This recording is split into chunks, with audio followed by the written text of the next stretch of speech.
উনি 1971 সালে চট্টগ্রামের কালুরঘাট থেকে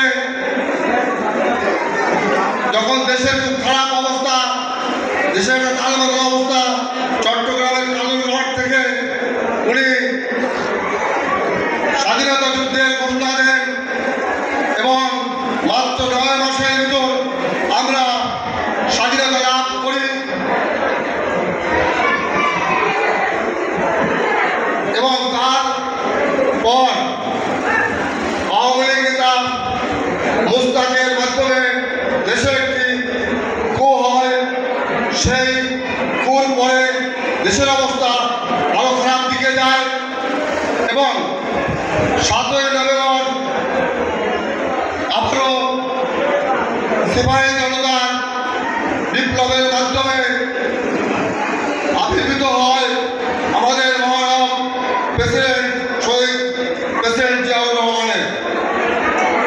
উনি মাত্র 6 মাসে ভারতের শাসন করেছিলেন।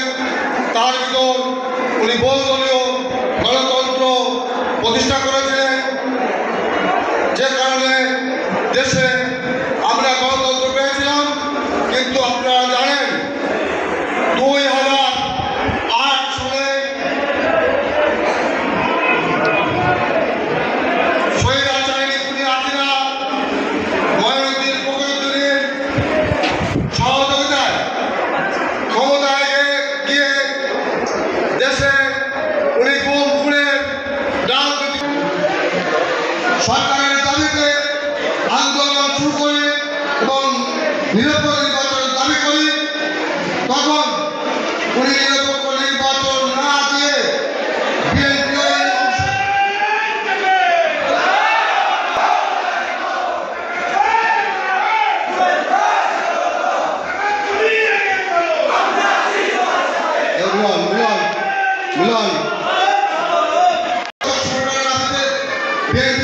আন্দোলন শুরু করে।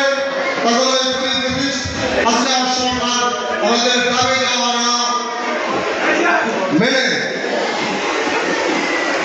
উনি একটি নির্বাচন করে 153 ভোটে জয়লাভের সরকার গঠন করে এবং তারপর থেকে শুরু হয় দেশে খুনের সংখ্যা আরো বেড়ে যায়, যে কারণে মানুষ স্তব্ধ হয়ে যায় এবং মানুষের জবাবদিহিতা থাকে না।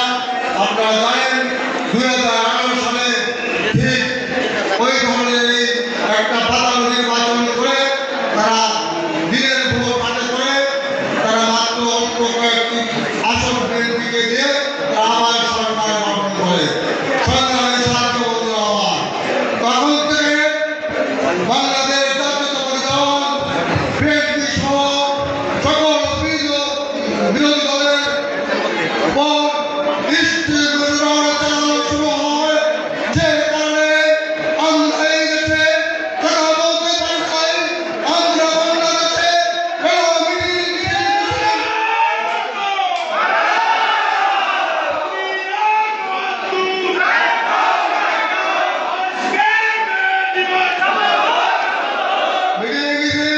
সমাবেশ পর্যন্ত করতে পারি নাই। সংগ্রামের সাথে বন্ধুরা আপনারা জানেন আমাদের প্রাণ প্রিয় নেত্রী দেশনেত্রী আদর্শের নেত্রী বেগম খালেদা জিয়ার উপর কিভাবে নির্মম নির্যাতন করা হয়েছে, ওনাকে এই বৃদ্ধ বয়সে কয়েক বছর জেলে থাকতে হয়েছে বিনা কারণে, বিনা বিচারে তাকে জেলে থাকতে হয়েছে। সংগ্রামের সাথে বন্ধুরা আমরা বলে যাই নাই, ওনার উপর নির্যাতনের একটা সীমা ছিল, কিন্তু শেষ সীমা হাসিনা অতিক্রম করেছিল। ওনার একটি বাড়ি ছিল, আপনারা জানেন। ওই বাড়ি থেকে